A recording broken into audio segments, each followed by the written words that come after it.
صباح الخير يا حلوين، ازيكم عاملين ايه؟ بصوا، هو الفيديو غريب شوية بس انا هقول لكم على حاجة. الفيديو بتاع النهاردة ده برضو كان كنت انا الشخصية اللي انا هكلمكم عنها دي. ايه هي الشخصية دي؟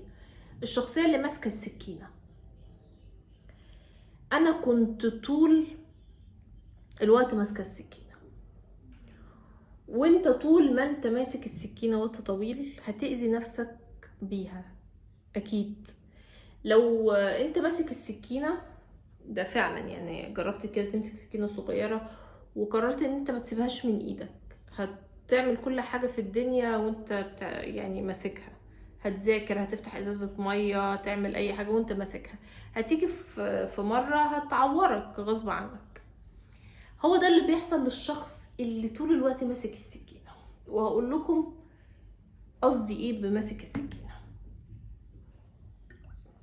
ماسك السكينة يعني شخص حاد قوي قوي في التعامل مع الناس، وبيتلكك لهم انهم يعورهم بيها، لان هو طول الوقت حاسس ان الناس ماسكاله السكينة، بس هو مش طول الوقت الناس ماسكاها. وحتى لو حد ماسكها انت ممكن تقول له نزل يلا السكينة دي، مش لازم تمسك سكينة وتعوره بيها. فانا جمعت لكم الحاجات اللي انا مشيت بيها عشان ابطل امسك سكينة طول الوقت. اول حاجة لازم نعرفها ان الحدود مش بنفس الشكل مع كل الناس. يعني في ناس مفيش مشكلة ان انا افتح لهم شوية الحدود عن ناس تانية. اول ما احس بقى ان انت يعني لا طلعت غلط بقفل. بيبقى حدودك، لا انت هنا في غلطة، انت مش هتاخد، يعني هيبقى في حد اقصر ليك، يعني بدل ما كان الخط قريب كده لا هنبعده شوية. طبعا ده مش معناه ان احنا بنسبح بالتجاوز في حقنا، لكن القريب منك قوي لازم يحس ان هو مميز. فبيبقى فيه الحدود ما بتكونش واحدة ما بين كل الناس. دي برضو نقطة مهمة جدا. والحدود انا بفتحها شوية بيكون بناء عن ان انا دخلت في مشاكل معاك، اتخانقت معاك، انت مش عايز مني مصلحة، وكل ده حصل وعدت الصداقة بسلام، وقتها بفتح في الحدود. لكن انا حبيتك، ايه ده دمك خفيف يلا نفتح الحدود، ده انت كده غلط. النقطة اللي بعدها مش غلطة واحدة تخليك تقلب على شخص. يعني واحد عمل غلطة خلاص، مش ما نعلقش المشانق. يعني انا صاحبت واحدة فمثلا جت في مرة قالت كلمة مش لطيفة، فالكلمة ما كانتش لطيفة، فانا عرفتها ان الكلمة مش لطيفة، خدت موقف وقتها وكل حاجة، بس عادي برضو في الاول وفي الاخر كلمة مفيش فيها تجاوز بشكل كبير، بس هي مش لطيفة. مش معناه ان انا ابقى اقاطعها وخلاص. وفنان انا بتابعه شفت له مقابلة قال حاجة مش لطيفة، عادي برضو وارد انها تحصل. انا وارد ان انا اقول حاجة ما تعجبش حد، يجي حد يجي يقول ايه ده، وبرضه يتابعني ليه، لان في حاجات تانية بتعجبه. ف يعني الناس فاهمة وعندها وعي ان الناس مش هتبقى متفصلة. لا في حد ممكن يقول حاجة ما تعجبكش وحاجة تانية تعجبك، يعني ما فيش مشكلة. فمش الغلطة ونمشي نجلد الناس عليها. النقطة بقى اللي بعدها، يعني ودي نصيحة من دهب، من دهب والله، بطل تهري في المواضيع اللي ملهاش لازمة مع الناس اللي ملهاش لازمة، وكبر دماغك. الهري ده يا جماعة هدر للطاقة والوقت. اصل معرفش جروب الكلية، معرفش مين نتخانق مع مين، عايزين بقى نشوف الخناقة، يلا نولعها. وكل واحد يقول اللي عنده، ونقعد بقى نشعل الدنيا عشان عايزين شوية اكشن مع الناس. حلو تمام. تلاقي نفسك فجأة اليوم بتاعك ما بيعديش غير وانت بتهري في حاجات ملهاش لازمة. كانت الأول بتشوف خناقة، بعد كده بقيت انت بتشترك في الخناقة، بعد كده بدل خناقة خناقتين 3 4، وقتك بيعدي، عمرك بيعدي، بتقابل ناس حسالة، الناس المحترمة بتبعد عنك، بقيت تافه، ثقتك بنفسك بتقل. مواضيع ملهاش لازمة نبطل نهري فيها، ناس ملهاش لازمة نبطل نهري معاهم. مش بقول ان احنا مش هيطلع مننا تفاهة، لان انا يعني ساعات بحب التفاهة تطلع بصراحة، بس مش طول الوقت ومش مع كل الناس. وما احبش مثلا اهري في مكان شغل، لا ده شغل، او اهري في مكان دراسة، لا احنا بندرس. النقطة اللي بعدها، وقت الصدمة مش وقت نضج. يعني انا خدت الصدمة من حد، مش وقت ان انا هفوق نفسي دلوقتي وانا لا ما ينفعش ازعل لا اسيب نفسي ازعل واخد وقتي وبعد كده افوق واقوم. يعني انا شايفة من وجهة نظري، بس الله اعلم يعني الكلام ده صح ولا لا. يعني علميا 3-4 شهور بالكتير لو في صدمة، تاخد وقتك في الزعل وبعد كده تفوق، تبدأ بقى تنظف وتشوف انت ايه الاصل بتاع الصدمة.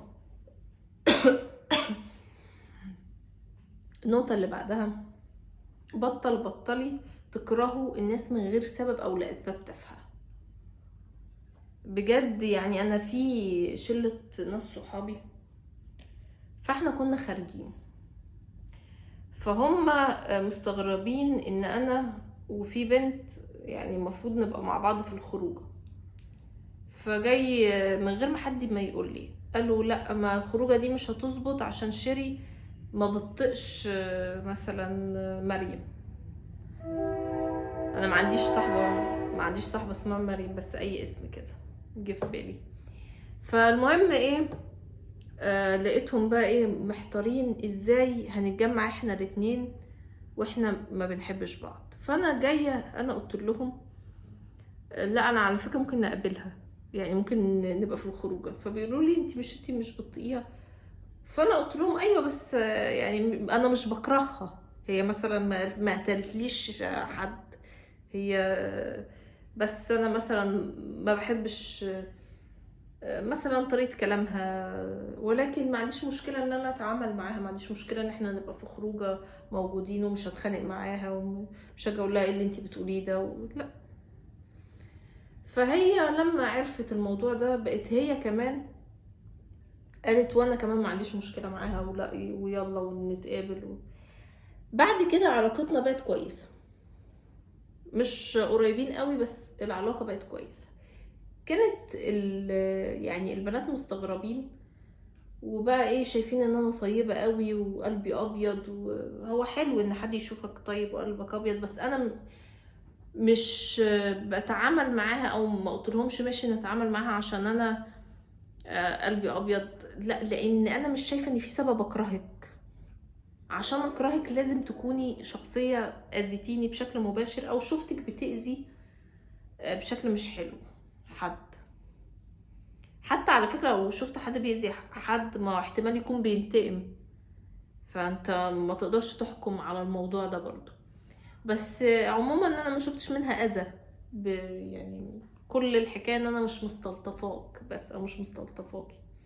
بعد كده الموضوع ده قوى العلاقه ما بيننا، مش قريبين قوي بس خلاها كويسه. ليه بقى؟ لان الناس بتقدرك لما انت تبطل تكرههم وتعاديهم على حاجات تافهه.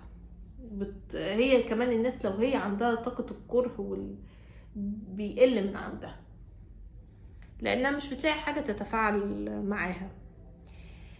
النقطه بقى اللي بعدها، الناس ملهاش دعوه بمشاكلك اللي قبل كده. يعني انا دلوقتي قابلت مثلا ناس كتير وكنت هرتبط بيهم، وكانوا ناس عندهم مشاكل دماغهم تعبانة، مش معناه بقى ان انا كل شخص هقابله هاجي اقول له اه لا ده انت تلاقيك زيهم.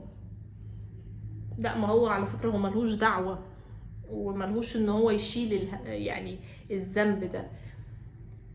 دلوقتي بتعامل مع شخص فلاقيه بيعاملني بقلة ذوق عشان هو كان متعود ان الناس بتعامله بقلة ذوق، فكان الناس بيحتقروه. لا، ما هو انا ماليش دعوة، انت لو عملتني بقلة ذوق يعني هعاملك بقلة ذوق. فالناس ملهاش دعوة بمشاكلك، حلها، اتعالجي. النقطة بقى اللي بعدها مهمة قوي، ان الغبي عاطفيا ممكن يكون ذكي مهنيا،